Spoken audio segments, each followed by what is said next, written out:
कुछ ऐसा करूं जिससे आज जो ये लोग मुझे भाजपा में शामिल कर रहे हैं, इन सबको एक दिन मुझ पर गर्व हो।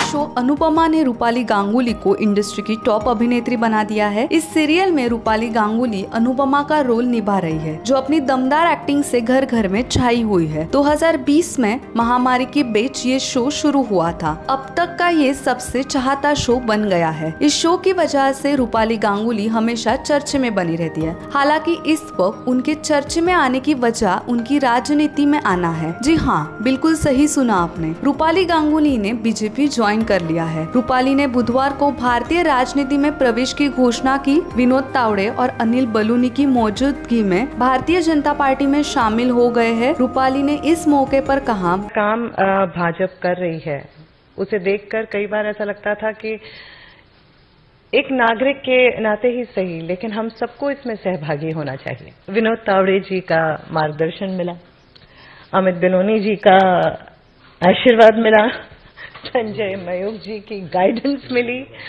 और मैं यहाँ पर आ गई हूँ कि मैं किसी तरह से मोदी जी के बताए रास्ते पर चलूं और किसी तरह से देश सेवा में लगूं। अमित शाह जी के नेतृत्व में आगे बढ़ूं और कुछ ऐसा करूं जिससे आज जो ये लोग मुझे भाजपा में शामिल कर रहे हैं, इन सबको एक दिन मुझ पर गर्व हो। तो आप सबका आशीर्वाद चाहिए और आप सबका साथ चाहिए कि मैं जो भी करूं सही करूं, अच्छा करूं।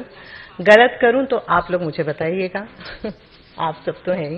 रूपाली ने सबसे पहले सुकन्या में काम किया। इस शो में काम करने के बाद एक्ट्रेस संजीवनी में नजर आई। इस शो में काम करने के बाद उन्हें इंडियन टेली अवार्ड में बेस्ट नेगेटिव रोल का नॉमिनेशन भी मिला। इसके बाद रूपाली गांगुली भाभी, कहानी घर घर की, बिग बॉस 1 और अदालत जैसे कई शो में नजर आई। हालांकि इसके बाद भी रूपाली गांगुली को बहुत ही जबरदस्त शो की जरूरत थी, जो कि उन्हें अनुपमा के जरिए मिली। अनुपमा में काम कर वो घर घर में मशहूर हुई। इस शो से एक्ट्रेस को वो पहचान मिली जिसका उन्हें इंतजार था। इस शो के बाद ही रूपाली गांगुली का नाम टीवी इंडस्ट्री की टॉप अदाकारियों में शामिल हो गया। ये शो साल 2020 से ही लगातार टीआरपी में नंबर 1 बना हुआ है। इस शो के लिए रूपाली गांगुली को बेस्ट एक्ट्रेस का अवार्ड भी मिला चुका है।